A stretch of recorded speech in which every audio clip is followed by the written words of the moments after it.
미군이 포로로 잡은 소년병을 조사하고 있는 모습입니다. 당시 일본은 오키나와 주민 중 어린아이들을 선발해서 총알바지로 활용했었어요. 대박이다.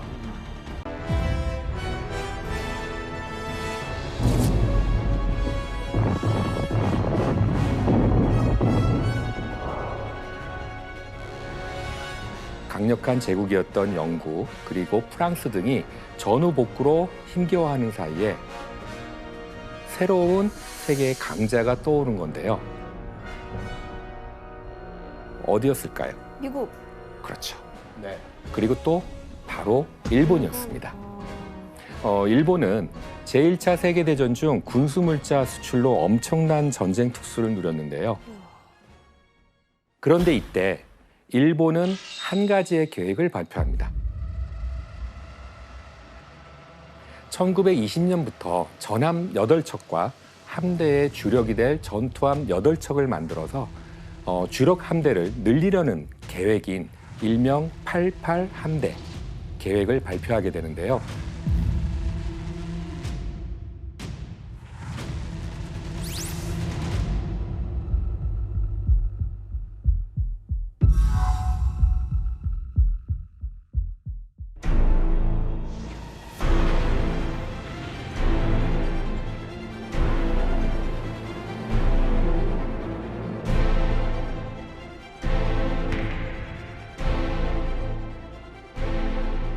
전쟁도 막 끝났을 무렵 일본은 대체 왜 이런 계획을 세운 걸까요?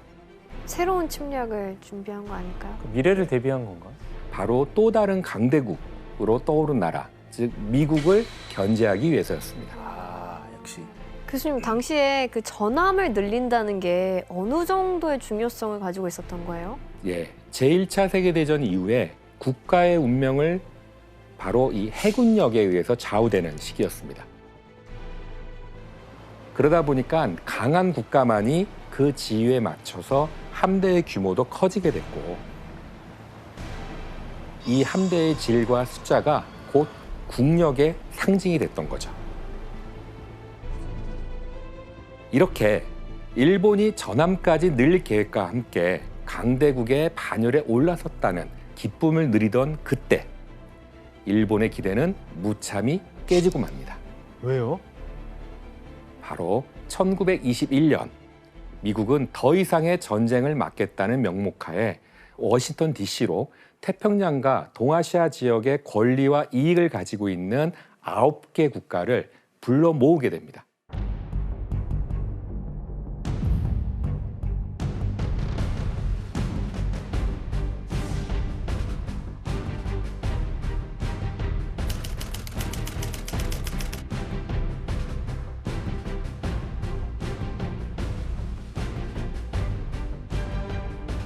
구 개 국가는 3개월에 걸쳐서 이제 협의를 한 끝에 총 3개로 나누어서 조약을 체결합니다.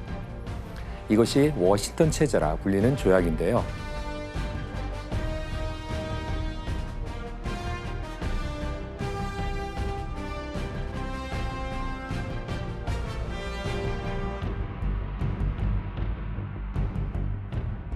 (5개국) 조약. 미국, 영국, 일본, 프랑스, 이탈리아 5개국의 해군 군축 협정. 5개국이 맺은 해군 군축 협정 조약으로 일본은 88 함대를 만들겠다는 전함 건조 계획에 좀 발목이 잡히게 되는데요. 이때 나온 숫자가 있습니다. 바로 553. 이 숫자가 뭘 의미하는 걸까요? 군함수는 아니겠죠? 맞습니다. 아, 맞아요? 예, 영국, 일본이 보유할 수 있는 전함의 비율이에요. 아. 그러니까 미국과 영국이 5, 일본이 3에 해당하는 비율로 전함을 가질 수 있었던 겁니다. 미국과 영국은 52만 5천 톤의 전함이 인정되는 반면에 일본은 31만 5천 톤의 전함만 인정될 수 있었던 거죠. 와. 제한시켰네요. 그렇죠. 왜 받아들였지, 근데? 예, 일본으로서는 당시 미국을 견제하고는 있지만, 그러니까 이 조약을 거부하면 국제적으로 고립되거나 타격을 받을 수 있으니까 받아들일 수밖에 없었던 거죠. 그 일본에서는 평화를 위한 협정이니까 그 환영하는 분위기도 있었지만 그래도 특히 군부에서는 쿠츠조쿠가 있고라고 굴욕 외교라고 굴욕적이다. 예, 굴욕적이다. 예, 그 간대국에 너무 양보했다라고 비난하는 사람들도 많다고 해요. 미국은 여기서 아 이제 됐어 하고 멈췄을까요?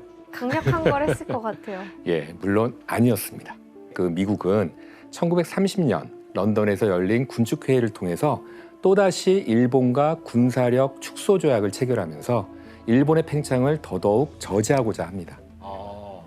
그런데 이때 일본의 불만이 터지는 계기가 된 사건이 발생합니다. 대체 어떤 일이 일어났던 걸까요? 바로 만주사변이 일어난 거죠.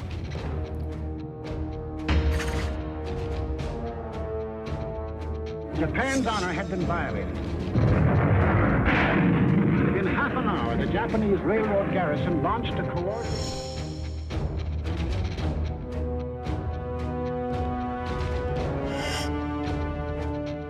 이때 그동안 일본을 예의주시하던 미국이 만주사변이 전적으로 일본의 책임이고 그리고 상당한 준비 끝에 대대적인 침공을 시작했다며 비난하기 시작을 합니다. 결국 제1차 세계대전 후 전쟁 재발을 막기 위해 세워진 국제연맹이 나서서 결론을 내렸는데요. 영상으로 확인해 보겠습니다. 결과가 영상이 있어?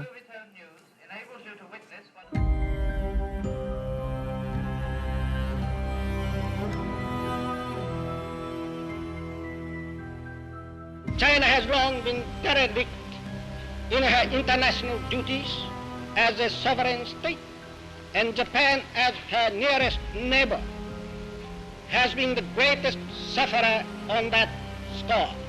The adoption of this report would give the impression to the Chinese that they had been exonerated from all responsibility.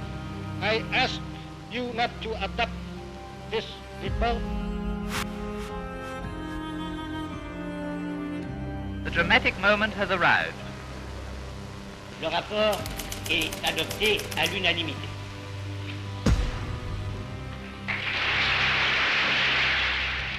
Japan, however, finds it impossible to accept the report adopted by the Assembly. Traduction. The Japanese delegates refuse to accept the decision and sensationally walk out of the assembly. 분위기가 안 좋네.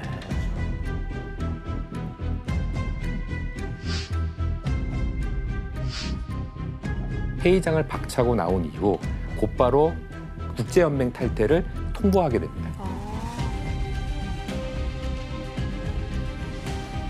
불만이 터져 나온 건 일본 내부에서도 마찬가지였어요. 미국이 주도한 국제적인 제재로 군사력을 축소한 정부에 불만을 이제 품은 세력이 일본 전국을 뒤흔드는 큰 사건을 일으키게 되는데요. 어떻게 해? 어떻게 해?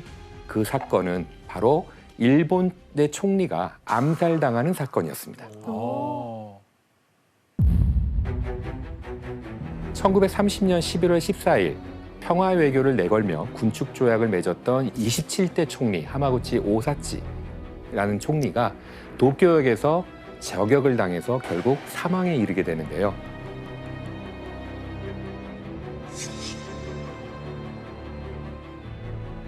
그리고 2년 뒤 일본에서는 또 다른 암살 사건이 발생합니다. 뭔 소리야? 어? 未曾有の帝都大不穏事件狙撃されて重傷の犬飼総理大臣ついに逝去전대미분의 도쿄에서 일어난 불온 사건 저격당한 준상 입은 이누카이 총리 대신 마침내 서고 기사 속에 보이는 사진은 29대 일본 총리 이누카이 찌요시인데요. 도쿄의 총리 관저에서 저격을 당해서 결국 사망하고 맙니다. 그 범인은 바로 강경파 군인, 즉 지금의 이제 우익 세력들과 같은 사람들이었는데요.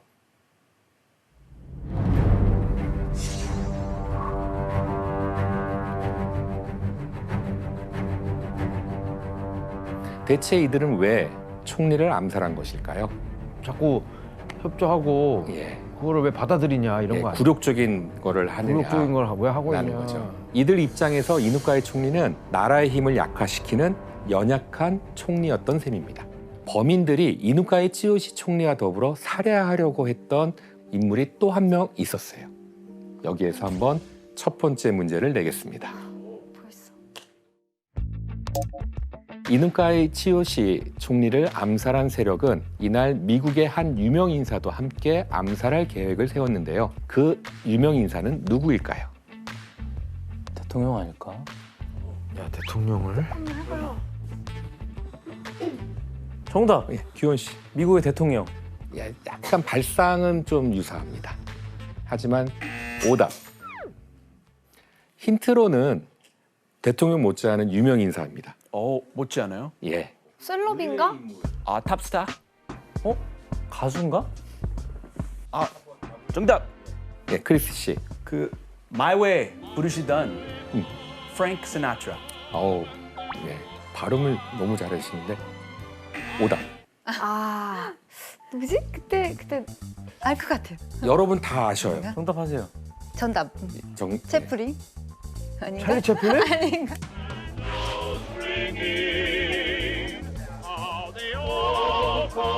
정답. 찰리 채플린? 찰리 채플린. 찰리 채플린? 찰리 채플린. 찰리 채플린이 미국 사람이에요? 아닌데? 아, 미국 사람은 아니죠. 근데 미국의 유명한 사람. 거기 계셨어요. 헐리우드에서 유명한 사람. 근데 찰리 채플린 왜 죽이지? 근데 살았어요? 당시 찰리 채플린은 동아시아에서도 뜨거운 인기를 얻으면서 신작 시티라이트를 선전하기 위해서 동아시아를 이렇게 순방하고 있는 과정에 이제 일본을 방문한 건데요.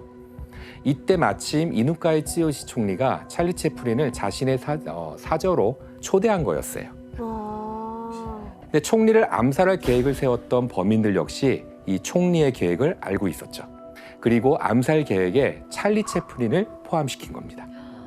미국의 유명 인사까지 암살하면 경고를 날릴 수 있고 미국과의 관계를 악화시켜서 전쟁이 일어나는 것을 꿈꿨던 거죠.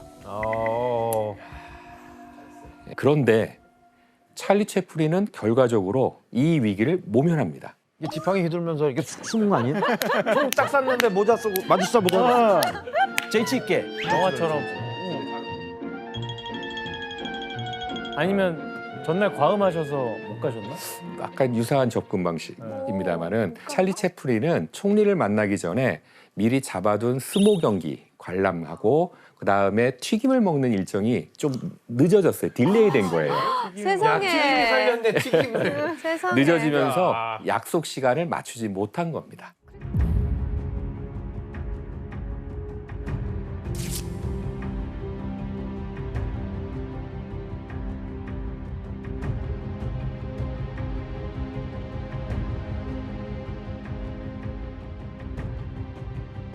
병사에게 고함, 칙명이 내려졌다. 이미 천황폐하의 명령이 내려졌다. 지금이라도 결코 늦지 않았으니 즉각 저항을 멈추고 부대로 복귀하라. 그러면 지금까지의 죄도 용서받을 수 있을 것이다. 1936년 2월 29일 계엄사령관 가시 고헤이.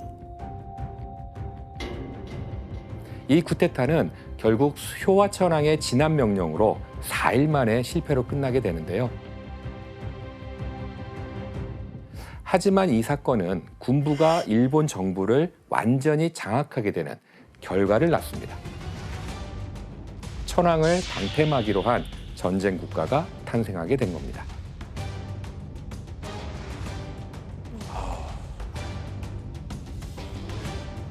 반미 감정을 앞세운 군부 세력은 효화천황을 수장으로 군을 통솔하는 대본영을 구성해서 전쟁을 준비하게 되는 거죠.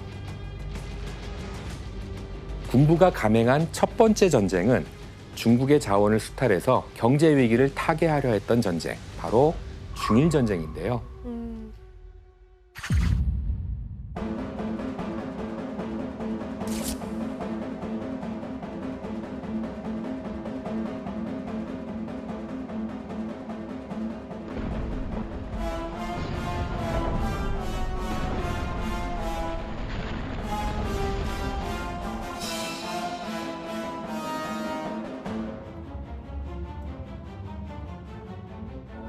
이때 전 세계를 경악하게 만든 난징 대학살이 발생한 겁니다. 아, 난징 대학살.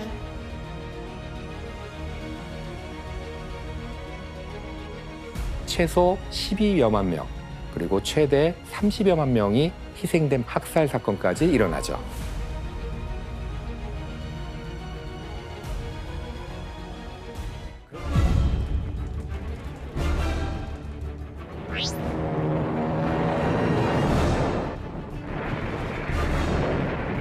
당시 제2차 세계대전에 참전한 서구 열강들의 수많은 함대가 태평양을 떠나서 나치 독일에 맞서고 있었는데요.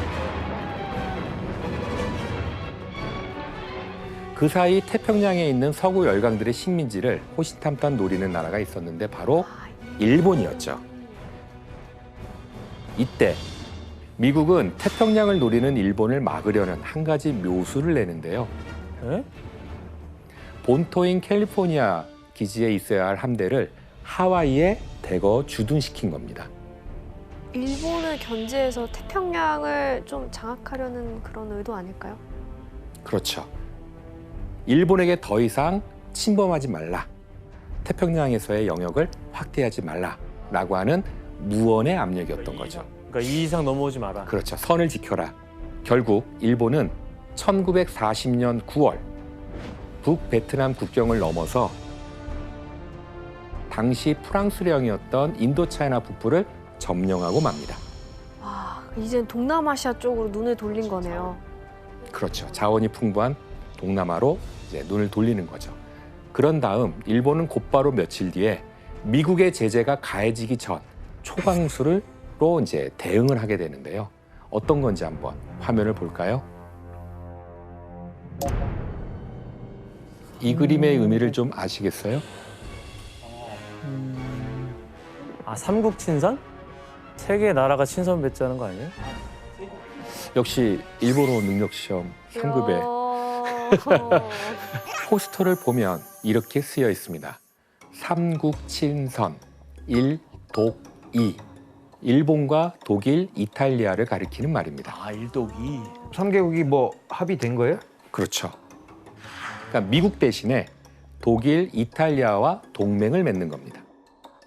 이게 바로 일본이 독일, 이탈리아와 맺은 군사조약, 삼국 동맹인데요. 일본은 유럽에서 새로운 질서를 수립하는 데 있어 독일과 이탈리아의 지도력을 인정하고 존중한다. 독일과 이탈리아는 동아시아에서 새로운 질서를 수립하는 일본의 지도력을 인정하고 존중한다. 동맹국 중 하나가 현재 유럽 전쟁이나 일본, 중국 분쟁에 관여하지 않는 국가에게 공격당할 경우 모든 정치적, 경제적, 군사적 수단으로 서로를 도울 것을 약속한다. 예. 여기에서 분쟁에 관여하지 않는 국가는 어디일까요? 미국. 그렇죠. 당시 2차 세계대전에 참전하지 않았던 나라, 바로 미국이었습니다. 그러면은 이 삼국동맹은 미국을 견제하기 위한 거였나요? 예, 미국은 제2차 세계대전에 참전은 하지 않았지만 영국 등에게 이 군수물자를 지원하고 있었거든요. 일본이 영국 등 서구 열강들의 동남아시아 식민지를 점령해서 전쟁에 필요한 자원을 얻는다면 결국 미국과의 충돌은 피할 수 없는 거라고 생각한 거죠. 그 결과 일본은 독일, 이탈리아와 손을 잡게 된 겁니다. 와. 그래서 삼국동맹으로 나치 독일과 이탈리아가 생긴 그 일본은 이제 마음 놓고 태평양 일대를 점령해 나가기 시작을 하는데요. 당시 프랑스와 네덜란드, 영국이 점령하고 있던 나라들이 보이죠. 일본은 1940년 9월 삼국동맹 후 곧바로 인도차이나 북부뿐만이 아니라 그 전체를 점령해버립니다. 그리고 1941년 1월 아시아 최대의 석유 산지이자 전쟁에 필요한 고무와 쌀 등이 풍부했던 곳, 바로 네덜란드령 인도네시아의 슐라웨시 섬을 차지하게 됩니다. 그러니까 미국한테 수입이 막히니까 동남아시아에서 수탈을 하려는 그렇죠. 거네요. 그렇다면 동남아시아 침공을 감행했던 일본을 미국이 그냥 가만히 보고만 있었을까요? 아니죠. 어떻게 제재하지? 미국은 먼저 태평양을 노리는 일본을 견제하기 위해서 1941년 2월 진주만을 기지로 태평양 함대를 창설합니다.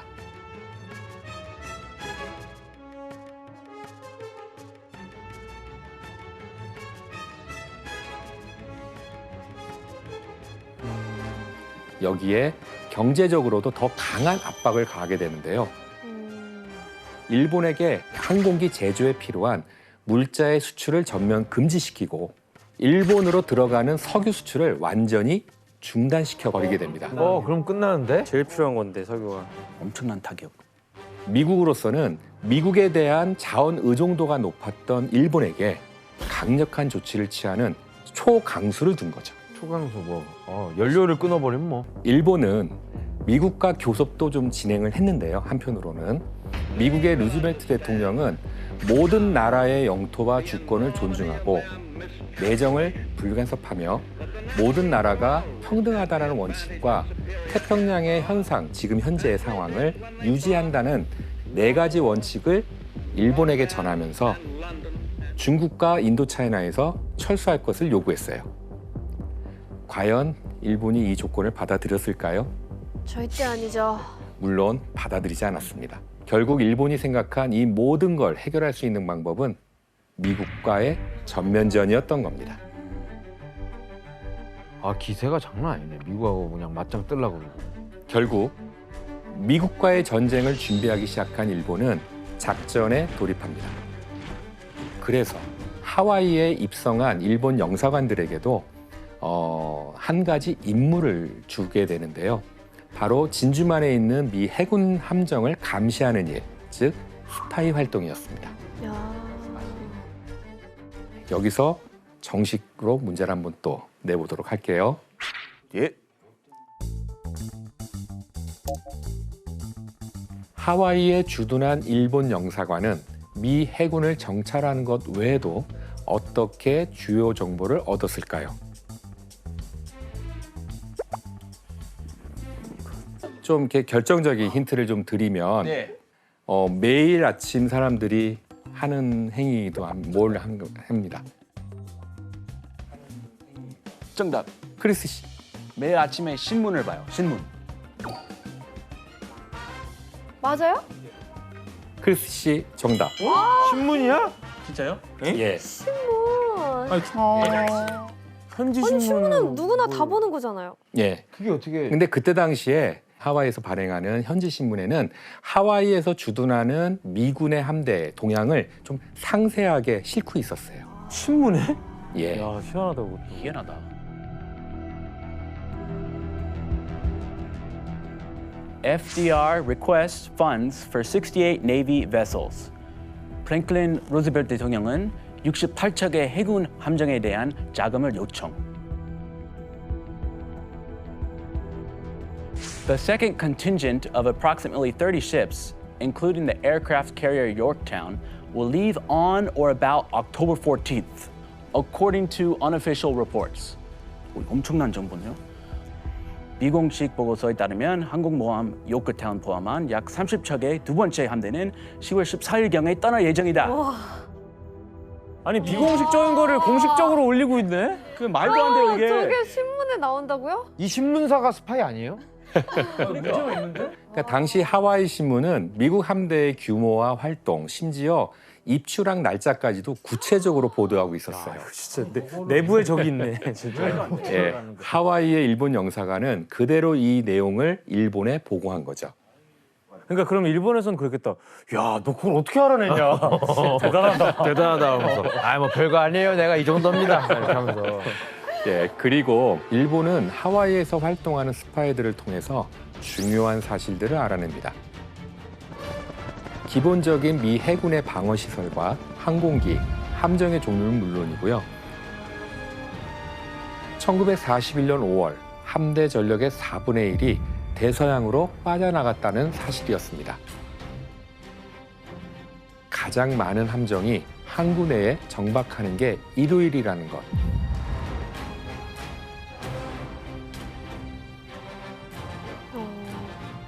이러한 정찰 내용을 기반으로 일본은 151 공격이 가장 많은 미 해군의 함정을 없앨 수 있다는 것을 알아냈고요. 또한 먼저 일본은 진주만과 오아후 섬의 그림을 활용해서 섬의 주요 지형물을 미리 파악을 했고요. 그리고 실제 축적대로 만든 모형 군함을 제작해서 공습 시 어떻게 진입할지 이미지 트레이닝을 하기 시작합니다. 게다가 진주만과 흡사한 화산섬인 규슈의 사쿠라섬에서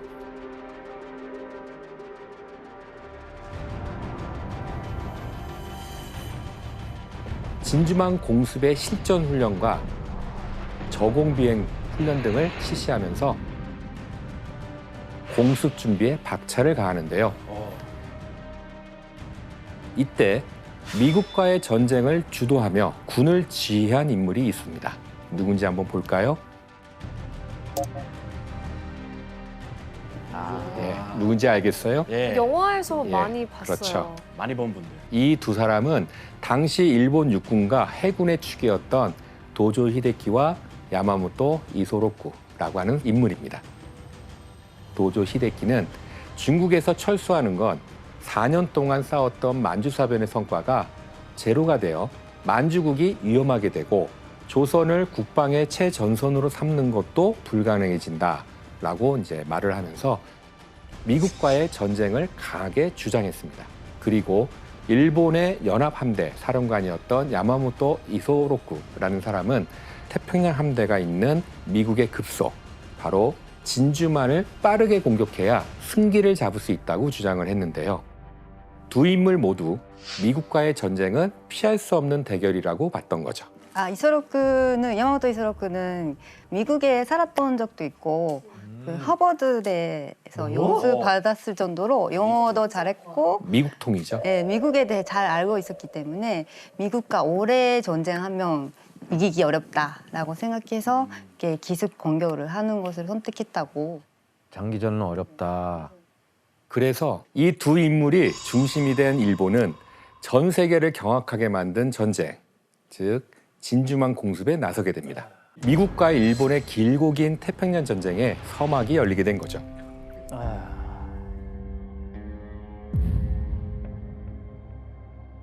일본 해군은 항공기를 실은 항공모함 6척을 앞장 세워서 이투루프 섬에서 하와이로 향하게 됩니다.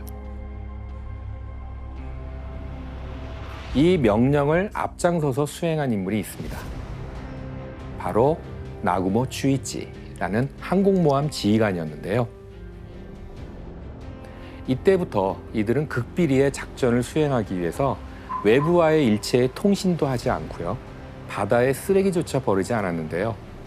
이렇게 미국이 눈치채지 못하게 조심조심 태평양을 건너간 결과 9일 만에 하와이를 공격할 수 있는 범위 내에 접근하게 됩니다.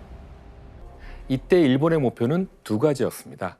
하나는 진주만에 정박한 태평양 함대를 파괴하는 것. 그리고 또 다른 하나는 비행장에 있는 항공기를 파괴하는 거였어요.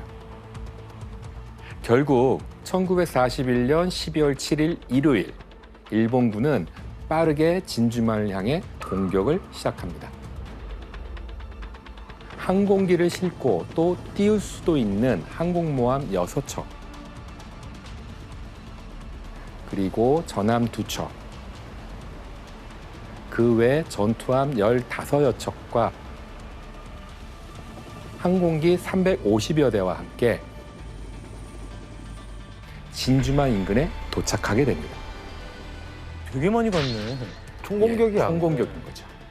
오전 6시 10분, 일본군은 항공모함에서 항공기를 발진시키게 됩니다. 모두 800시간이 넘는 실전 경험을 가진 베테랑들로만 엄선된 조종사들이었는데요. 이들의 항공기는 빠르게 진주만을 향해 공격을 시작합니다.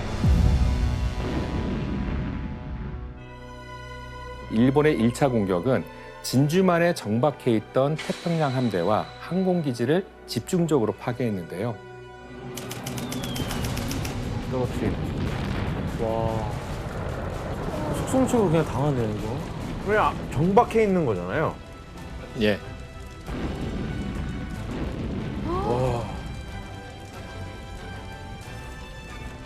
미국의 제공권이 가동되지 못하도록 한 거죠.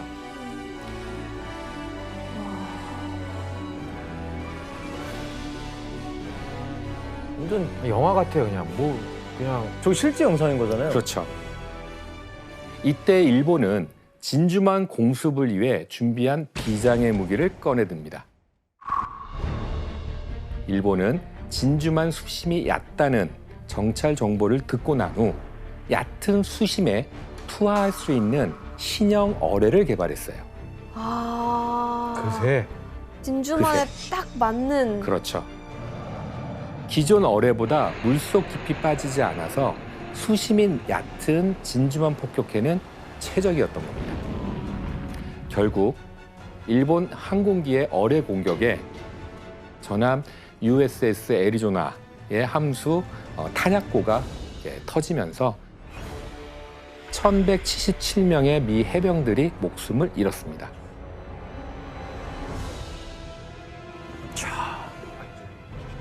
가만히 당할 수밖에 없었던. 그리고 일본의 공격은 여기서 멈추지 않았는데요. 일본은 2차 공격 때에 170여 대의 공격기를 추가로 발진시켰습니다. 와.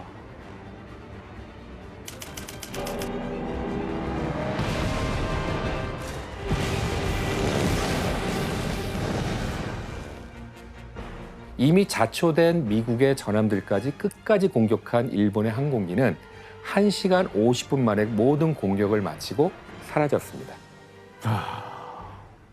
세계 초강대국 미국이 저렇게 속수무책으로 당했다는 게 되게 충격적인 것 같아요. 살아남은 이조차 평생 트라우마와 후유증에 시달려야 했던 만큼 공격은 엄청났습니다.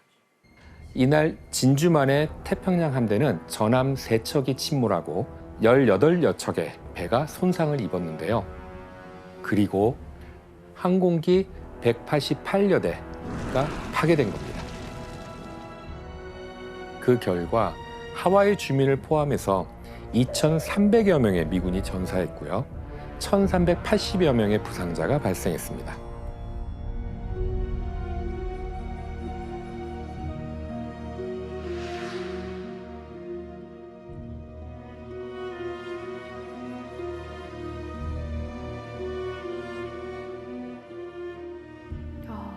반면에 일본군은 손실된 항공기는 겨우 29대 정도였고요. 장함정과 대형 잠수함 등 6척가량이 손실되었을 뿐이었어요. 미국의 완벽한 패배였던 거죠. 일본이 준비를 너무 철저하게 한 것 같아요. 하지만 진주만 공격을 했던 그 대목에서 일본이 결정적인 실수 2가지를 하게 되는데요. 진주만 2차 공격이 지난 후 일본의 공격대장은 3차 공격으로 오일탱크와 병창기지를 폭격하자고 주장합니다. 하지만 항공모함의 지휘관 나구모는 그것을 거절을 하죠. 더 이상의 모험은 원하지 않았던 겁니다.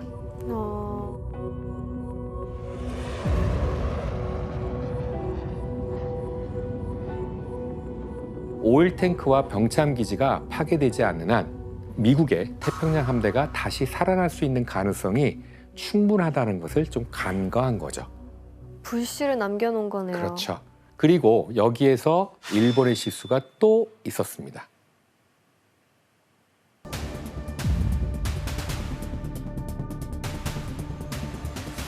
그러니까 미국의 항공모함은 대체 어디에 있었을까요?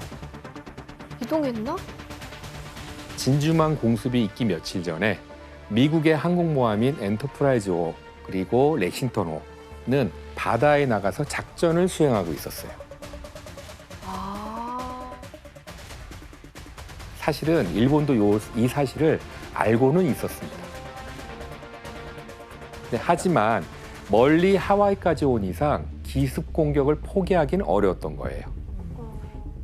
결국 3차 공격 중지와 미군의 항공모함을 공격조차 해보지 못했던 일본의 진주만 공습은 태평양 전쟁의 뒤바뀐 향방의 결정적인 계기가 됩니다.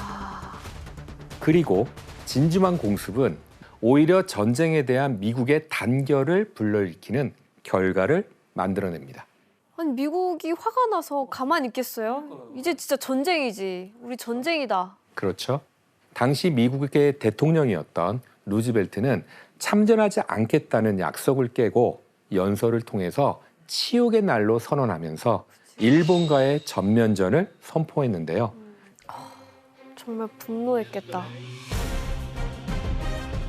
Yesterday, December 7th, 1941, a date which will live in infamy. The United States of America was suddenly and deliberately attacked by naval and air forces of the Empire of Japan. No matter how long it may take us to overcome this premeditated invasion, the American people in their righteous might will win through to absolute victory. A state of war has existed between the United States and the Japanese Empire.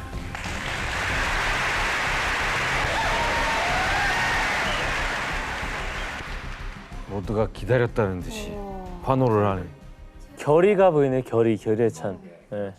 미국 입장에서는 완전 사회적인 분위기가 완전 뒤집힌 거죠.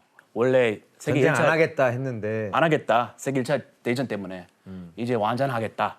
이제 애국심과 복수심에 불타가지고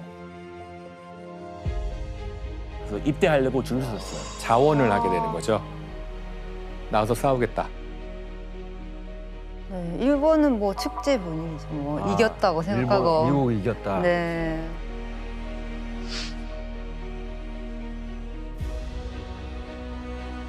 그 9명이 올해 발사하면서 죽는데 그 9명을 진주만의 구군신이라고 신격화하고 신으로. 진주만 공습 후 일본은 더 이상 미국의 눈치를 보지 않고 태평양의 다른 섬들을 차례차례 점령해 나가기 시작을 합니다. 어이구, 많이도 점령했네요. 우와, 아니 먼저 일본은 진주만 공습 이래 영국령인 말레이 반도를 공격하기 시작했습니다. 또 지하 자원이 풍부한 보르네오, 그리고 식량과 광물 자원이 풍부한 필리핀의 민다나오 섬, 웨이크 섬까지 차지하게 됩니다. 여기에 인도의 안다만 제도, 그리고 필리핀의 바탄 반도를 점령한 일본은 인도양에서 태평양을 아우르는 넓은 지역을 확보하게 됩니다. 와. 이게 모두 진주만 공습 후 불과 6개월 만에 일본이 와. 점령한 곳들인데요. 진짜 승승장구했네요. 밑에 다 먹었네. 그냥 동남아시아의 패자가 됐네요. 그런데 미국이 이런 일본의 팽창을 가만두고 보고 있었을까요? 가만두지 못하죠. 미국은 일본의 복수전을 결심하고 대대적인 전력 수정에 이제 나서게 됩니다. 미국의 루즈벨트 대통령은 먼저 진주만의 책임을 물어서 킨멜 제독을 경질하고 새로운 사령관을 임명하게 되는데요. 태평양 함대를 지휘할 새로운 사령관은 체스터 니미츠라는 인물이었습니다.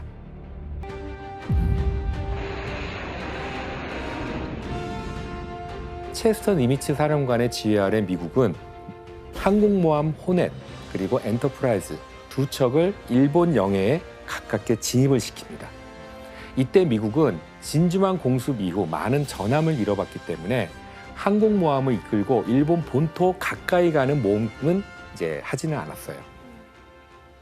그 대신 항공모함에 싣고 다니는 짧은 항속거리의 전투기가 아닌 육군이 사용하던 항속거리가 긴 전투기를 띄우기로 한 겁니다.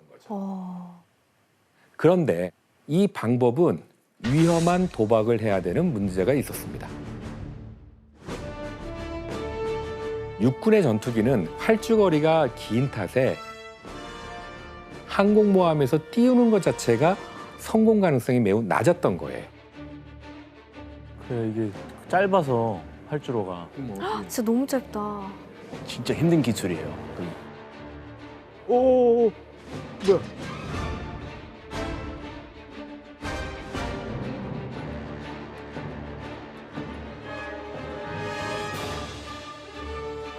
이렇게 도쿄까지 미국의 전투기 16대는 무사히 날아갔고 작전대로 도쿄에 폭격을 가했습니다. 결국 부상자를 포함해 사상자가 400여 명가량 발생합니다. 비록 대규모 공습은 아니었지만 일본에서는 본토가 공격받을 수 있다는 사실에 엄청나게 큰 충격을 받게 돼요. 그리고 일본은 되게 오래된 역사에서 거의 본토를 공격당한 적이 거의 없어요. 그것도 수도인 도쿄를 공격당하고 민간인들이 희생되니까 엄청 놀랬다고 하더라고요. 교수님, 일본 본토가 공격당한 거잖아요. 이제 예. 일본은 완전 이성 잃었을 것 같은데요? 그렇죠. 일본은 미국을 확실하게 꺾어놓을 다음 공격 목표를 정하게 됩니다. 바로 미국령인 미드웨이 제도라고 하는 곳이었는데요. 이곳이 어디에 있는지 한번 지도를 볼까요? 바로 옆이네. 하와이 제도 옆에. 미드웨이 제도는 하와이에서 약 2,000km 정도 떨어진 섬인데요. 엄청 오네.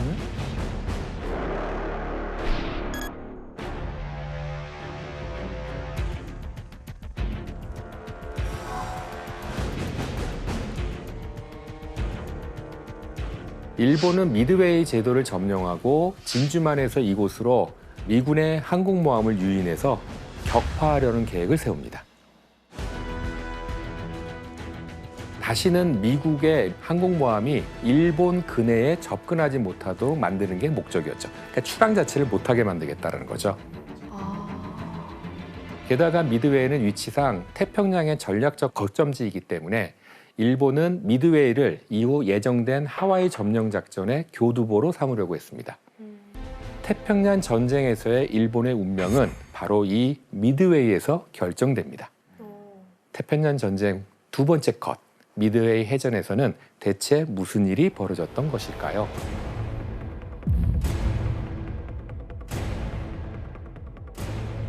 당시 전투를 벌이기 전 두 나라의 전력을 한번 비교해 볼까요? 네. 네, 먼저 일본은 소류, 희류, 아까기, 카가 4척의 항공모함과 전함 2척, 그 외 점투함 12여 척, 그리고 항공기 276여 대를 싣고 미드웨이로 향하게 됩니다. 이게 맞네. 예. 그에 반해 미국은 일본의 반밖에 안 되는 항공모함 호넷 그리고 엔터프라이즈 2척을 가지고 전함 없이 전투함만 15여 척, 항공기 360여 대를 보유하고 있었죠. 여전히 일본에 비해서 항공모함에서 열세였는데요. 그래서 일본이 어느 면에서나 승리가 점쳐지고 있었습니다. 정말 중요한 전투고요. 우리나라에 치자면 명량의 대첩의급, 이 태평양전의 그 터닝 포인트, 중요한 터닝 포인트 됐어요. 우리 뭐 희망이 있다.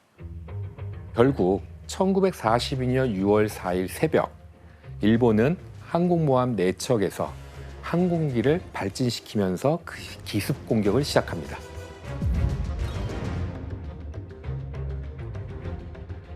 일본 항공기들은 미드웨이에서 400km가량 떨어진 지점에서 미드웨이 제도의 상공으로 진입하여 공격을 시작했는데요. 맞았네.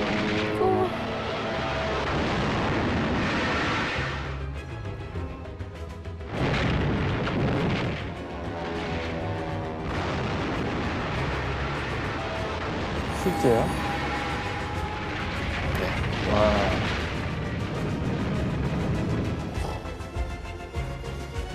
그런데 일본군은 뭔가 이상하다는 점을 깨닫게 됩니다. 뭐가 이상하지?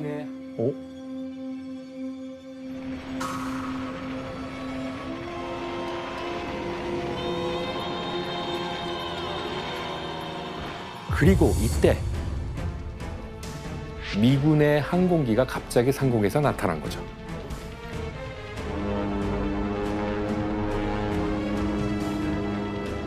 기습 공격을 펼치려던 일본이 오히려 역기습을 당한 거죠. 어떻게 알고 그 역기습을 한 거예요, 미군이? 예. 여기에는 결정적인 요인이 숨어 있었어요.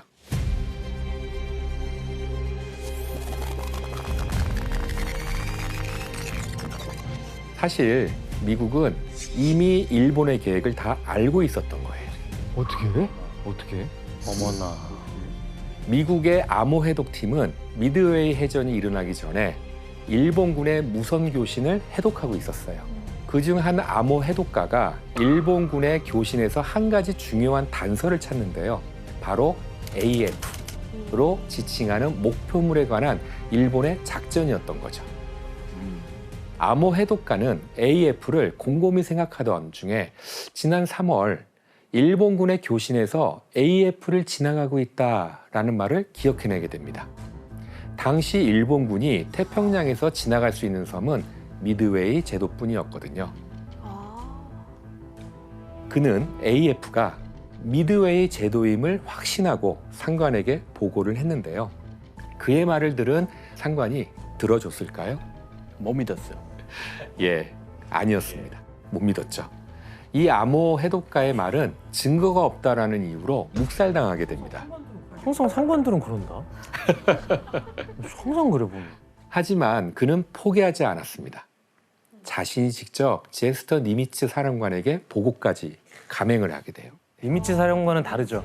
그렇죠. 네. 처음엔 그렇지 않았어요. 그분도? 제스터 니미츠 사령관 역시 군의 규율이 있으니까 군을 모두 움직이는 전쟁이니만큼 확실한 증거가 필요하다라고 생각한 거죠. 여기서 한번 문제를 내겠습니다.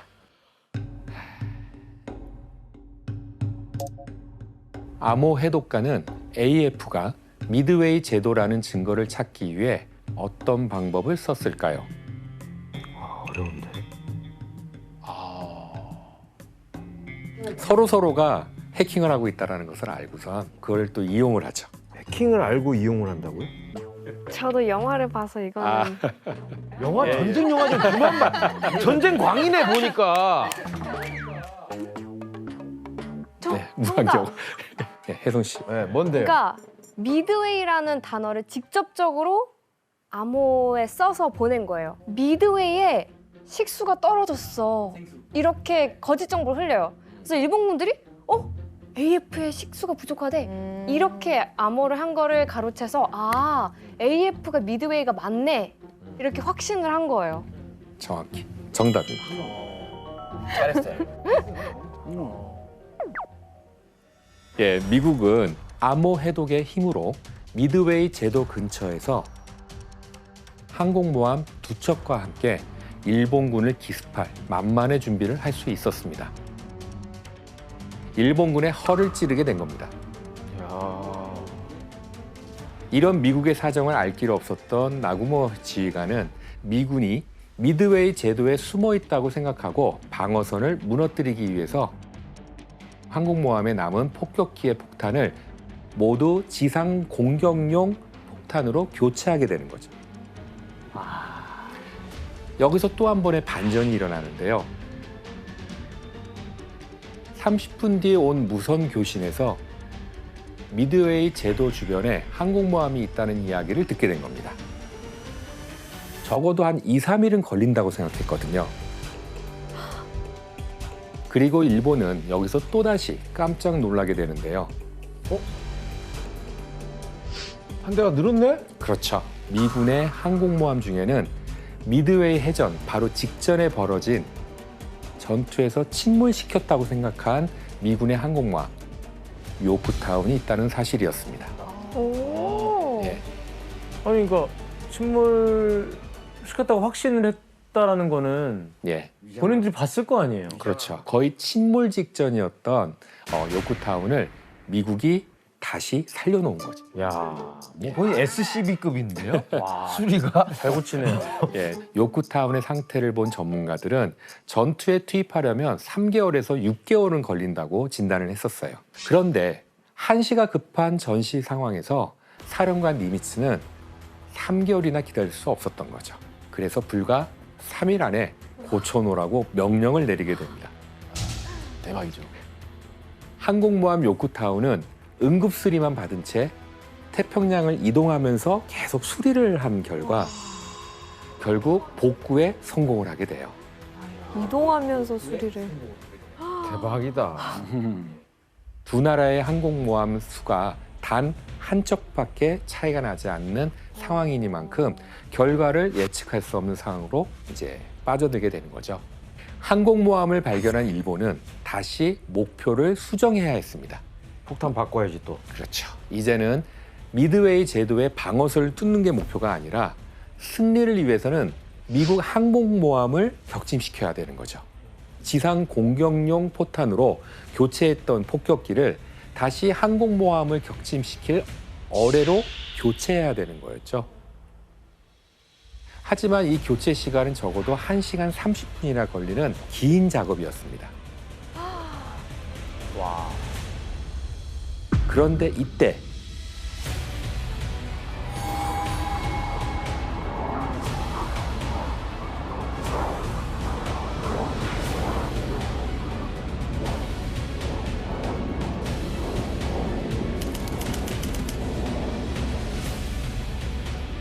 일본은 빠르고 가벼운 일본의 특공기 제로센을 투입시켜서 대응하기 시작을 하는데요.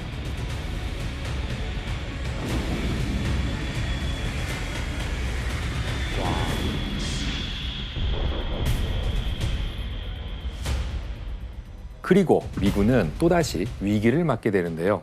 미국 항공모함에서 발진한 항공기들이 약 280km 떨어진 일본의 항공모함을 찾지 못하고 상공에서 길을 잃어버린 거였습니다.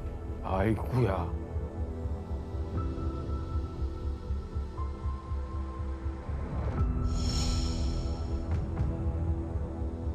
더 헤매다가는 연료까지 떨어질 위험천만한 상황에서 반전이 일어납니다.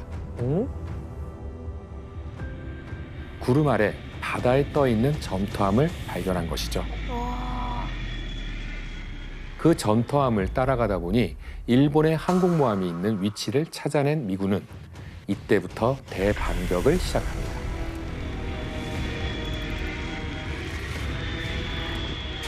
미국 항공기가 일본 항공모함 3척에 폭탄을 직격시킨 겁니다.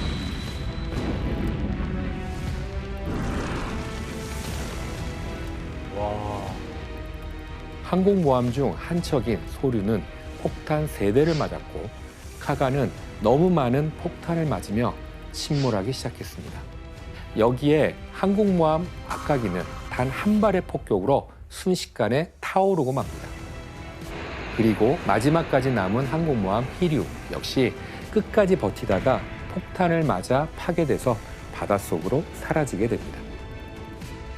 일본의 핵심 전력이었던 항공모함 4척 모두 태평양에서 침몰하게 된 거죠. 다 침몰됐구나. 서로 막 행운들이 막 계속 찾아오고 엎치락뒤치락 하는 게 되게 뭐 미국 입장에서는 운도 좀 따라준 것 같아요. 구름 사이로 갑자기 항공모함이 발견돼서. 그렇죠.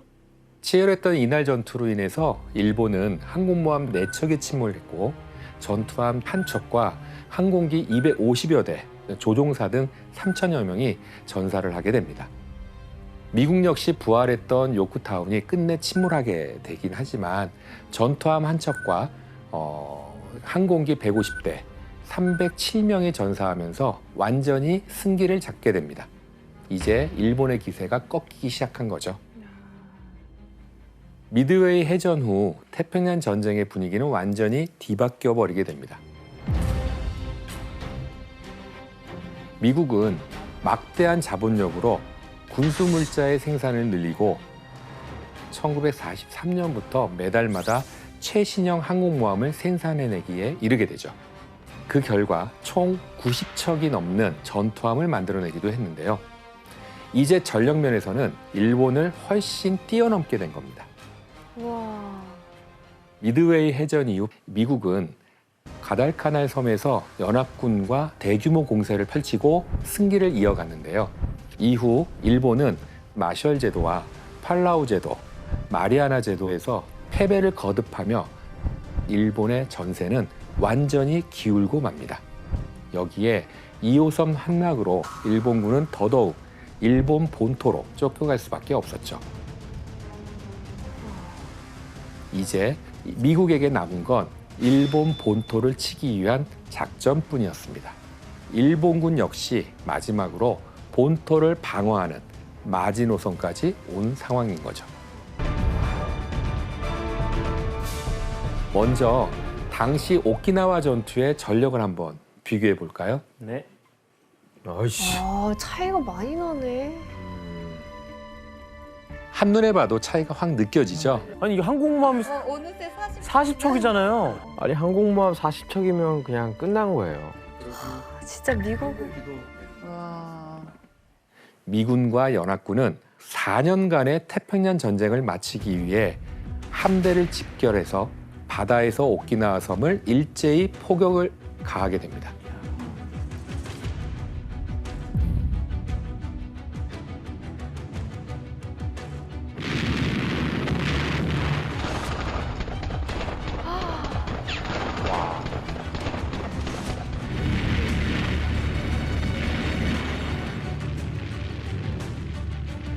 미군과 연합군은 약 3, 4일간 집중 포격을 마치고 4월 1일 오키나와 중부 해안가에 상륙하게 되는데요.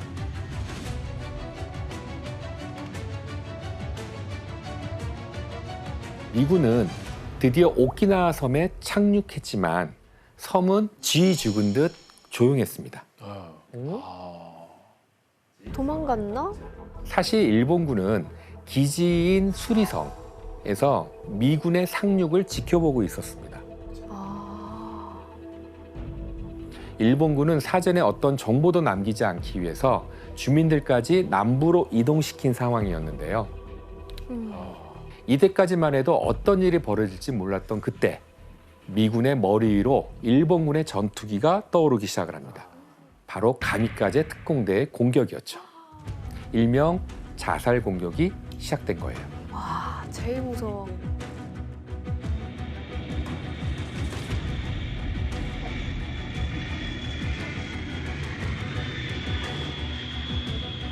와, 자살 공격. 와.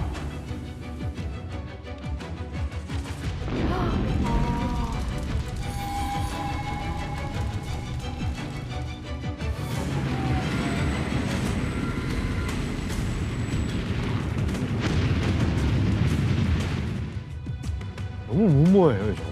예, 아니, 그렇죠. 정말 그 어떤 나라에서도 듣도 보도 못한 그런 전술 아니었나요? 예, 이러한 그 가미카제 특공대는 4월 6일 하루 동안 일본 큐슈의 비행 기지에서만 약 300여 대가 출격을 했는데요. 오키나와 바다에 띄워져 있던 미군의 전투함을 약 20척이나 격침하고 157척을 파괴하게 됩니다. 우와, 아니 많이 했네.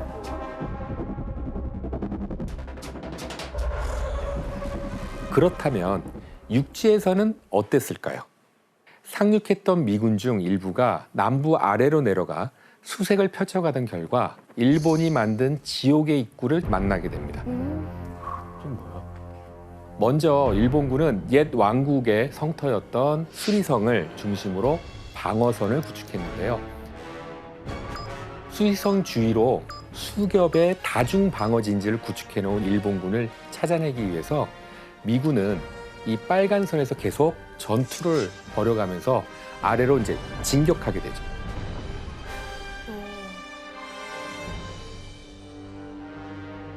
이때 일본군은 섬 내부의 험준한 요새로 미군을 이리저리 유인을 하게 되는데요. 마치 거미줄을 쳐놓은 것처럼 기다리고 있다가 먹잇감이 제 발로 들어오면 공격하는 방식이었어요.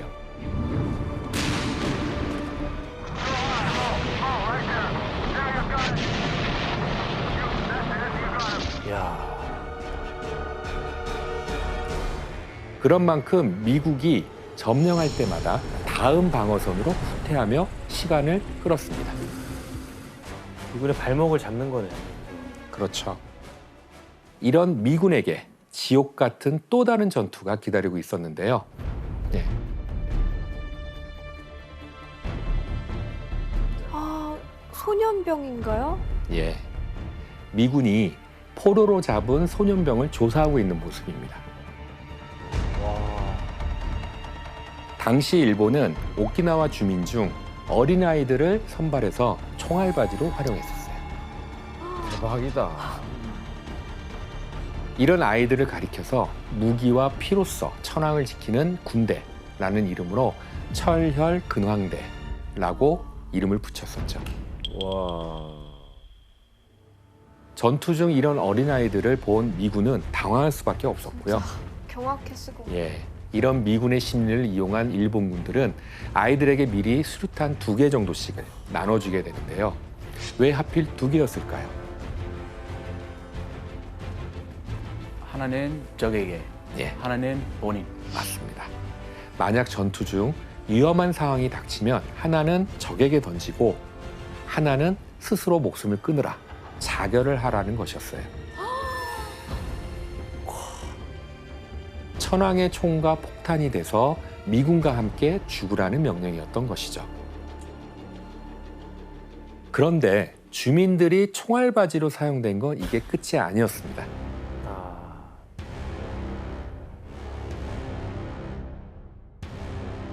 저거 찾아내기 되게 힘들었겠다. 그러니까 이때 일본군은 미군의 눈을 피해서 동굴에 숨을 때 주민들 사이에 있는 경우가 많았습니다. 그러니까 미군은 일본군을 색출하기 전에 불필요한 희생을 줄이기 위해서 전단지를 뿌려서 오키나와 주민들에게 항복을 권유하고 그리고 이제 설득을 하거나 겁을 줘서 협박까지도 하게 됩니다. 하지만 오키나와 주민들은 좀처럼 항복을 하지 않고 일본군과 함께 그 자리에서 나오지 않고 사망하는 경우가 많았어요.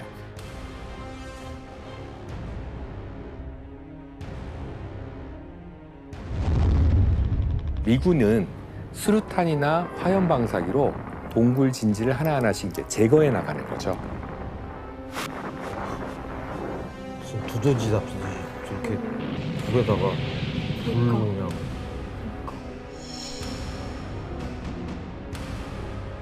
오, 뭐야?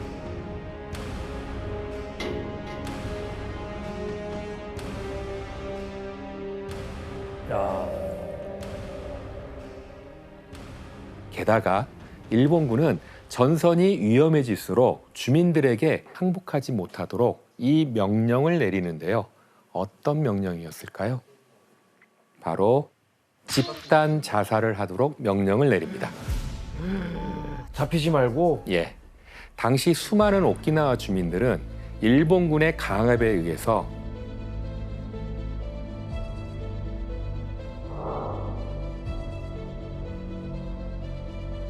집단으로 자살을 하는 선택을 해야만 했는데요.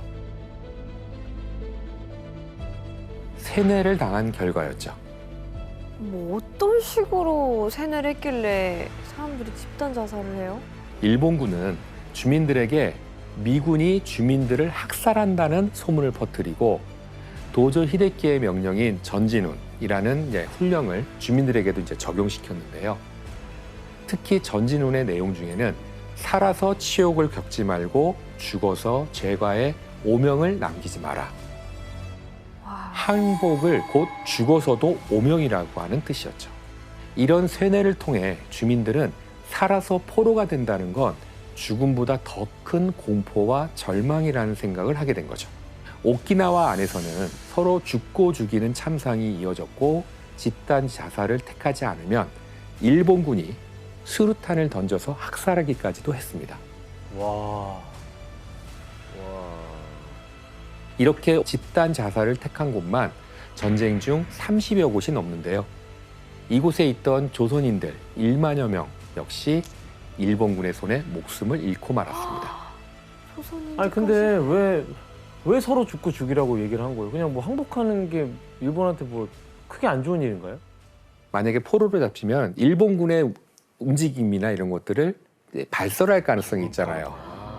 그러니까 스스로 목숨을 끊게 만드는 거죠.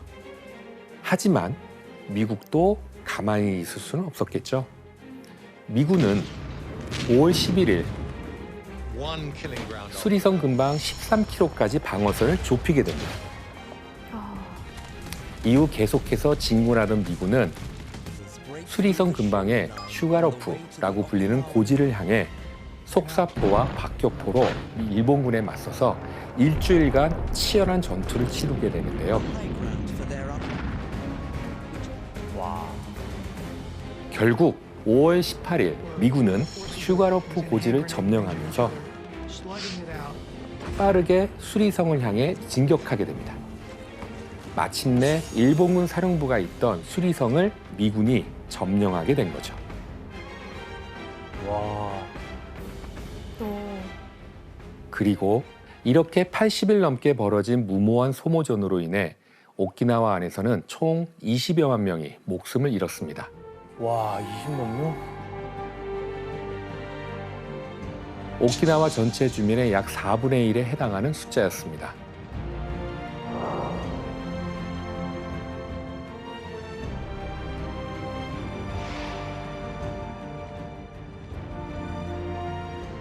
나머지 12만 명의 전사자는 바로 오키나와 주민들이었죠. 물론 조선인도 포함되고요. 진짜 왜 그래? 군인보다 민간인이 더 많은 목숨을 잃은 태평양 전쟁의 최악의 전투가 바로 이곳 오키나와에서 일어났던 거죠. 트루먼 대통령은 더 많은 미군의 희생이 나오기 전에 결국 히로시마와 나가사키에 원자 폭탄을 투하해서 일본의 항복으로 태평양 전쟁을 완전히 끝내게 됩니다.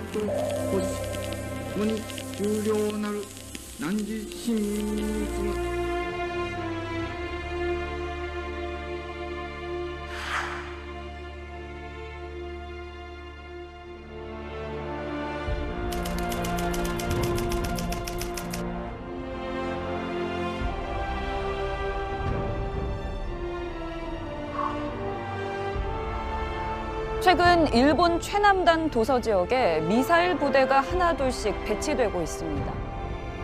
최근 일본은 다시 방어를 명분으로 오키나와를 포함한 주변 섬에 미사일 기지를 건설하는 등 또다시 군사력을 동원하는 방법으로 변화를 유도하고 있습니다.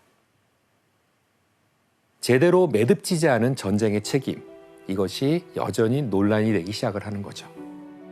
올바른 역사관은 지나간 역사를 반추하여 역사를 제대로 볼 때 한 발 더 나아갈 수 있음을 기억하는 시간이 되었기를 바라봅니다.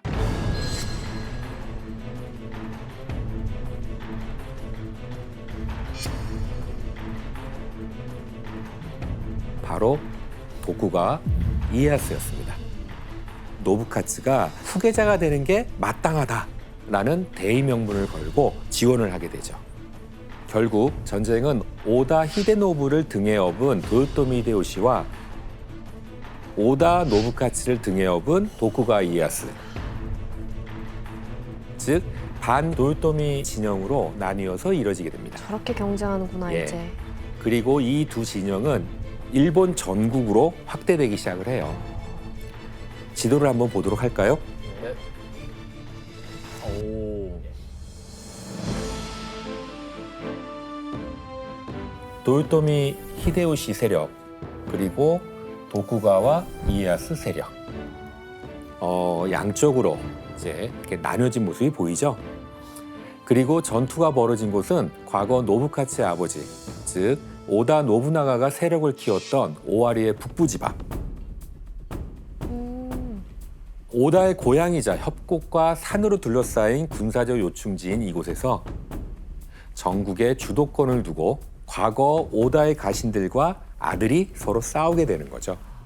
결승전이네요. 그렇죠. 쌍막하했던 이 양쪽 진영 중 결국 승자는 누구였을까요?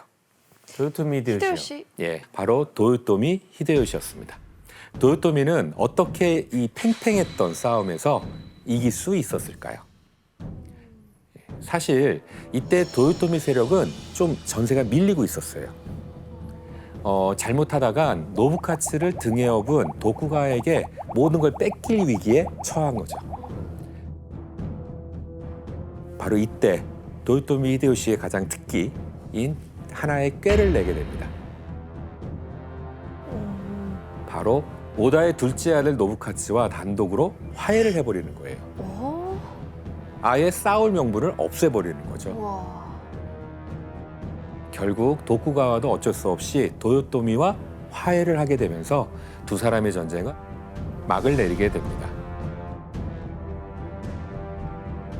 결국 도요토미는 과거 오다 노부나가의 세력과 그가 생전에 넣지 못했던 지역까지 하나씩 이제 평정해 나가기 시작을 하는데요.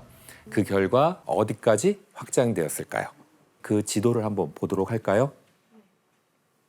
와, 도쿠가와 빼고 다 먹었네. 밭에 조금 빼고. 어떻게 예. 저렇게까지 했지? 이후 도요토미는 규슈 지역과 시코쿠 지역을 평정한 후에 지방의 방랑까지 진압하면서 대대로 살고 있던 이에야스의 근거지를 강제로 빼앗고 낯선 에도로 영지를 옮기게 이제 강요를 하게 됩니다. 이렇게 1590년 결국 오다 노부나가도 이루지 못했던 전국 통일을 도요토미 히데요시가 이뤄낸 겁니다.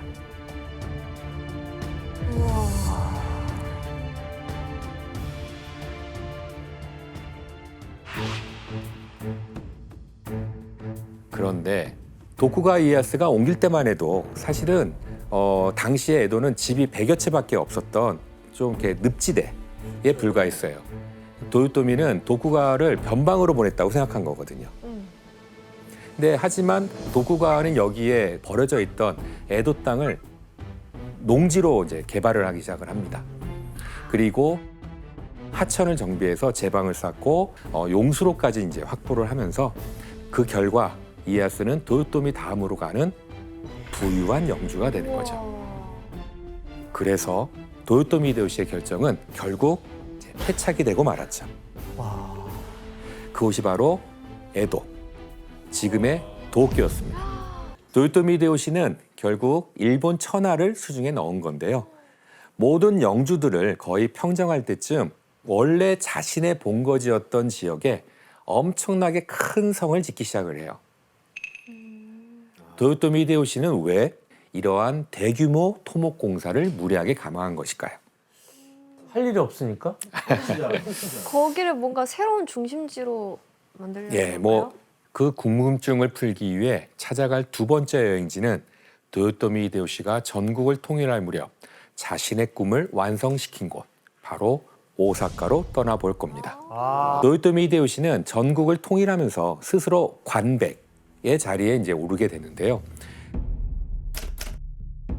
관백은 천황을 대신해서 정무를 총괄하는 관직입니다. 하지만 그는 일본을 실질적으로 다스리는 쇼군이 될 수는 없었어요. 출신 때문에 그렇죠. 그런가요? 쇼군이 되려면 반드시 무사여야 됐었거든요. 도요토미 히데요시는 미천한 신분이었잖아요. 대신에 천황만큼 높은 지위인 관백을 선택하게 되는 거죠. 그리고 이때 도요토미 히데요시는 이곳 오사카를 통해서 새로운 목표를 제시하게 돼요. 대체 그의 목표는 무엇이었을까요? 바로 오사카를 중심으로 한 해상 네트워크를 건설하는 거였어요. 근데 왜 오사카를 그렇게 택한 거예요? 물류가 좋습니다. 거기가 예. 일본의 중심지 교토를 잇는 물류의 거점지를 만들고자 했어요. 또한 동남아시아를 비롯해 국내외의 여러 곳과 물자를 거래하는 항구 도시로 이제 성장시키게 됩니다. 상공업 중심지로 만든 그렇죠. 거네요. 그의 야심이 구체적으로 드러난 때가 바로 1590년. 도요토미 히데요시는 조선에서 온 통신사를 통해 조정으로 서신을 보내게 됩니다. 1590년이면 임진왜란 2년 전이네요. 그렇죠. 예, 정명가도. 아, 명나라로 가는 길에 빌려달라. 그렇죠.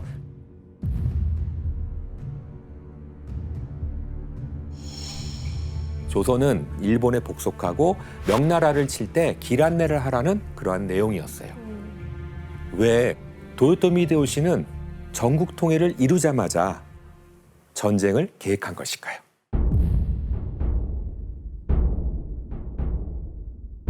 우선 첫 번째 하나는 전국 통일 후 새로운 땅이 필요해진 영주들을 달래줄 땅이 필요했다라고 아, 하는 겁니다. 그 조선과 명나라에서 구하려고 땅을 했던 얻어서 건가요? 나눠준다라는 거죠.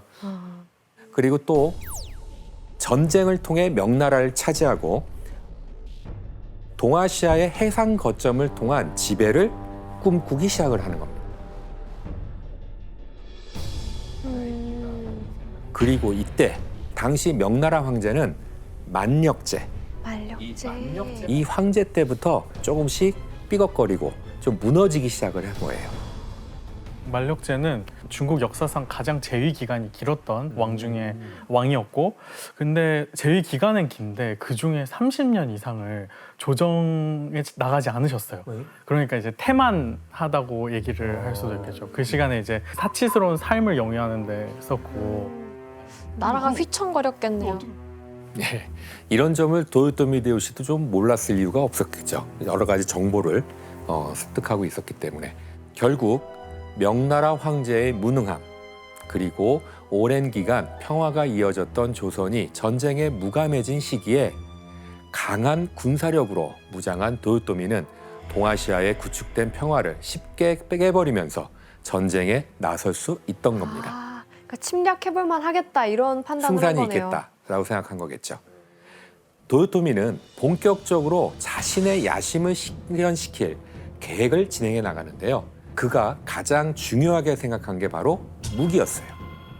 전쟁 6년 전부터 방대한 선박을 이제 건조하는 계획을 세웠고요. 그 결과 전쟁 전까지 총 1000여 척의 병선을 확보하게 됩니다. 그리고 여기에 각 영지에서 세금을 거둔 돈을 더해서 유럽산 화승총과 실탄, 화약을 이제 대량으로 이제 구입을 하게 되죠. 화승총은 점점 발달해서 과거 오다 노부나가가 운용했던 화승총 부대보다 발사했을 때 유효 사거리가 100에서 200m나 이렇게 멀어지게 됩니다. 더 높은 명중률을 자랑하게 되는 거죠. 그리고 또 하나, 도요토미 히데요시는 조선 침략의 전진 기지이자 교통과 보급을 맡을 후방 기지로 규슈 지역의 히젠 나고야성을 이제 짓게 됩니다. 그 한반도 땅에 상륙할 수 있는 최단 경로가 바로 이 지역이었기 때문이죠.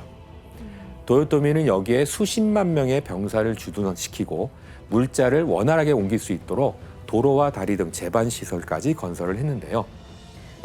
이 모든 준비가 다 끝나고 나서야 1592년 5월 23일 도요토미 히데요시는 조선을 침략합니다. 도요토미는 20만 명 정도의 수군과 육군을 태운 700여 척의 군선과 함께 부산으로 향해서 이제 부산에 상륙하게 되는데요.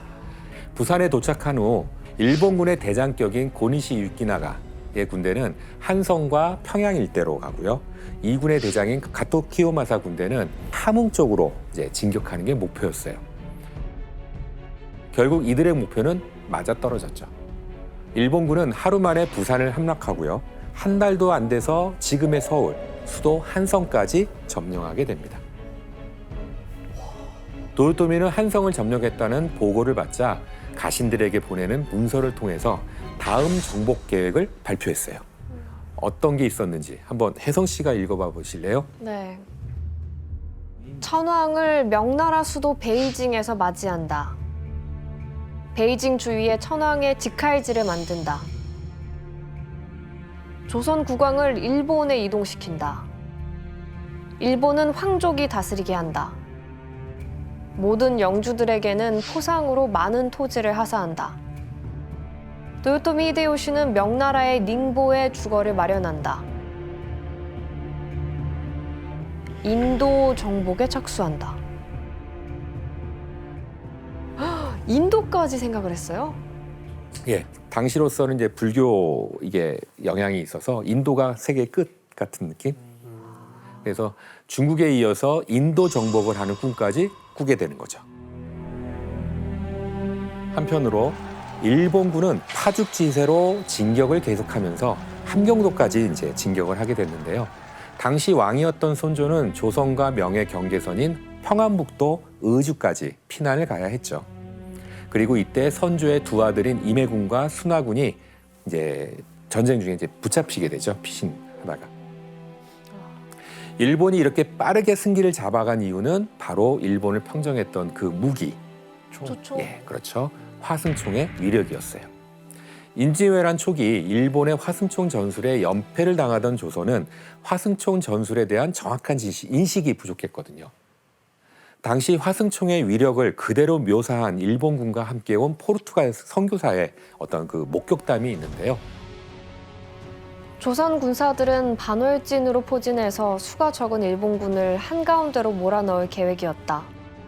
차츰 가까이 다가오자 고니시는 신호를 하여 모든 병사들이 그들의 깃발을 올리면서 공중에 흔들어댔다. 일본군들은 특히 상대방이 취하고 있는 반월진의 양쪽 끝부분을 향해 동시에 헤아릴 수 없을 정도로 조총을 쏘아대면서 맹공격을 하였다. 수많은 사람이 일본군 손에 죽기도 하였는데 그 숫자가 가히 8,000명에 달하였다. 당시 일본군은 도요토미 히데요시는 일본군의 사기를 더 올리기 위해서 이런 일까지 좀 감행하게 되는데요. 어떤 건지 한번 화면을 보실까요?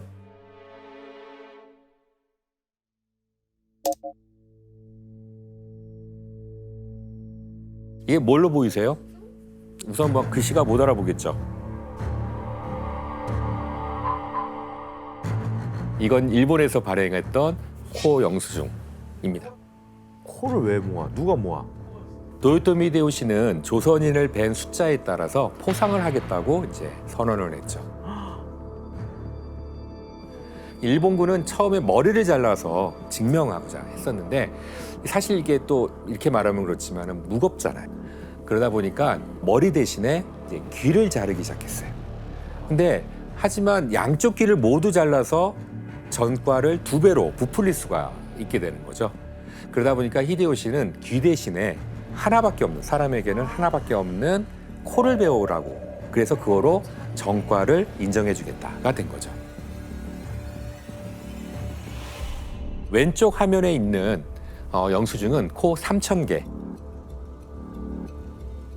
오른쪽 화면에 있는 영수증은 코 3,369개를 받았다고 쓰여 있어요.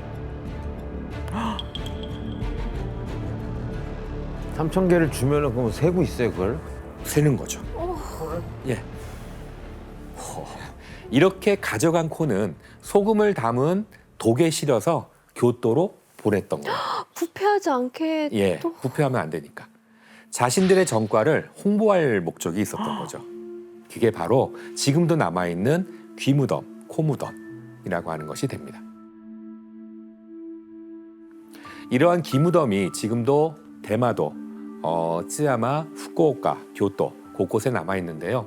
여기에 묻힌 코와 귀만 해도 거의 3만여 개에서 10여만 개에 이른다라고 한다고 합니다.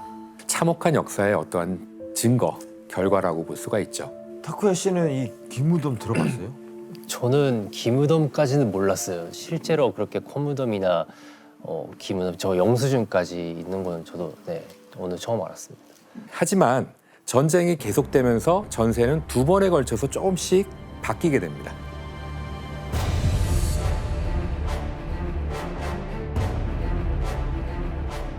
다들 누군지 아시죠? 그럼요. 예, 바로 충무공 이순신 장군입니다.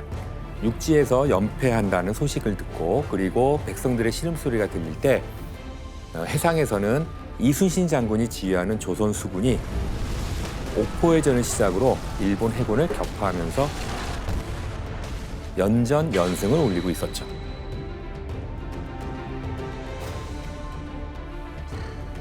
그 결과 조선은 제해권을 장악할 수 있었고요. 일본군은 수로를 통한 보급이 불가능해졌습니다. 전쟁의 양상이 뒤집어진 거죠. 그리고 또 한 번의 계기는 명나라가 임진왜란에 참전한 거예요.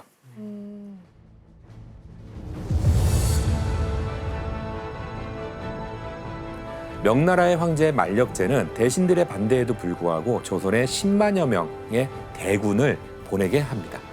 어디로 왔는지 한번 지도를 볼까요? 의주를 거쳐서 왔구나. 예, 명나라는 대륙 중앙에서 의주를 거쳐 평양에서 울산까지 내려가기에 이릅니다. 그리고 이때 명나라 군대에 일본군을 떨게 한 일명 해귀라고 부르는 일도 등장하게 되는데요. 해귀? 예, 바다의 귀신?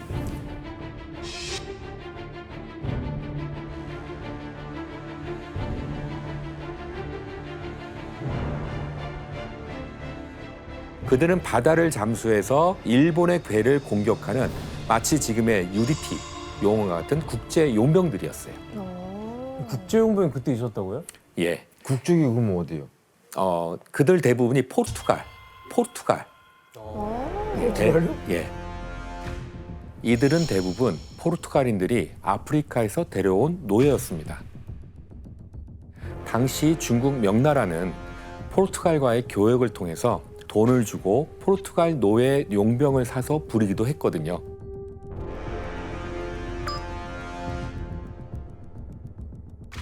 와. 결국 일본이 계획한 조선 땅을 거쳐서 명나라로 간다라고 했던 작전, 정명가도라고 하는 작전은 이제 실패로 끝나고 일본은 후퇴를 이제 거듭하게 되죠. 그러니까 삼국 간의 전쟁으로 번졌던 이 전선은 교착 사태에 빠지게 된 거죠.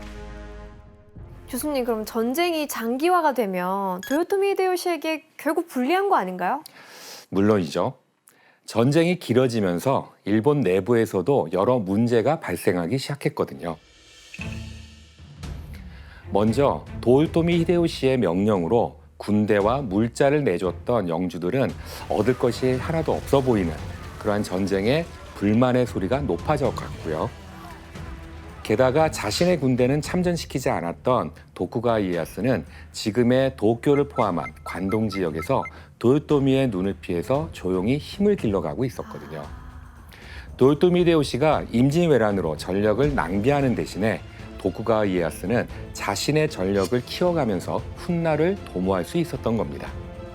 그리고 이때쯤 도요토미 히데요시의 건강도 서서히 안 좋아지기 시작했습니다. 전쟁으로 얻는 것보다 잃는 것이 더 많았던 도요토미 히데요시는 전쟁 자금을 얻을 통로가 필요했어요. 전쟁을 하려면 돈이 필요하잖아요. 도요토미는 어떤 방법을 동원했을까요? 여기에서 또 한 문제를 내도록 하겠습니다.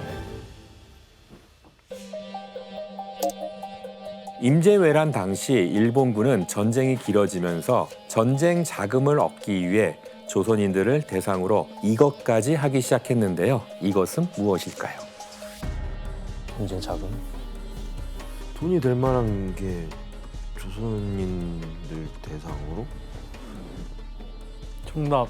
예, 자금을 마구치 씨. 얻기 위해서 그러면은 금캐기 아니면 뭐 은캐기 이런 거. 광산에. 네, 광산에 노역을 시키는. 노역을 시켰다. 네. 그럼 바로 돈이 나오니까. 없는 것 같은데? 오, 되게 그럴듯한데 오답입니다. 아, 너무 뻔했어요. 정답. 예, 혜성 씨.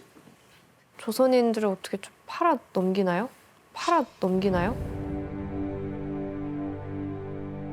되게 충격적인 표정들을 지으시는데 정답입니다. 포르투갈. 아, 포르투갈에 판다고요? 예. 그건 몰랐네.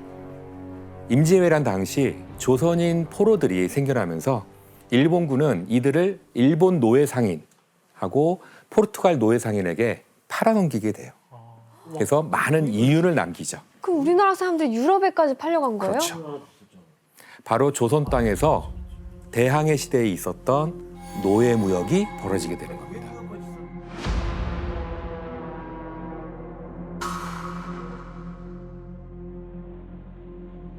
저번에 영국의 노예무역에 대해서 배웠는데 우리나라가 그런 노예무역에 연루돼 있을 거라고는 예, 생각 피해자가 못한 것 같아요. 된 거죠. 특히 포르투갈 노예 상인들의 사주를 받은 일본군은 조선인 납치를 일확천금의 기회로 생각하고서 화승총이나 비단을 건네어 받고 조선인들을 무작위로 잡아서 팔아 넘겼던 거죠. 그러니까 저는 저 임진왜란 때 일본으로 끌려간 사람들이 있다는 건 알았지만 유럽까지 이렇게 팔려간 거는 처음 들었어요. 이렇게 끌려간 조선인만 해도 약 10만여 명으로 이제 알려져 있어요. 이들이 끌려가는 모습에 대한 참혹한 실상이 기록으로 남아 있는데요. 혜성 씨가 한번 읽어봐 주실래요? 네. 11월 19일 울산에는 일본에서 건너온 노예 상인들이 있었는데 이들은 본진의 뒤를 따라다니면서 남녀노소를 가리지 않고 돈을 주고 사서 줄로 목을 묶어 오리처럼 몰고 앞으로 가는데 잘 걷지 못하면 몽둥이로 패면서 몰아세우거나 뛰게 하였다.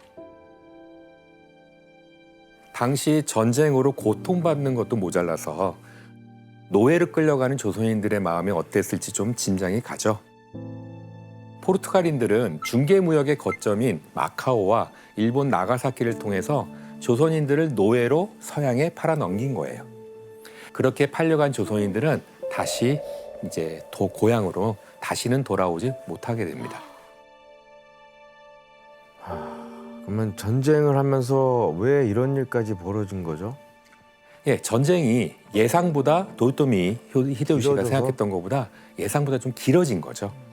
그러니까 일본도 사실 계속 강화 조약을 맺어서 전쟁을 빨리 좀 마무리 짓고 싶어 했어요.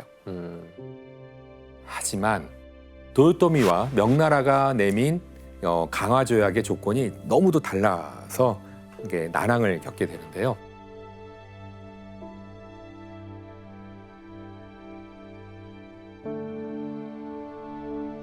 와, 일본은 말도 안 되는 거 요구하는데요? 예, 일본은 명나라 황녀와 조선의 왕자 그리고 대신을 일본으로 보내라고 하죠. 그리고 조선 팔도 가운데 4개의 도를 일본에 넘기라고 합니다. 어머, 황당해라. 하지만 명나라 측은 조선에서 완전히 철군할 것, 그리고 전쟁을 일으킨 도요토미 히데요시의 공식적인 사과를 요구하게 돼요.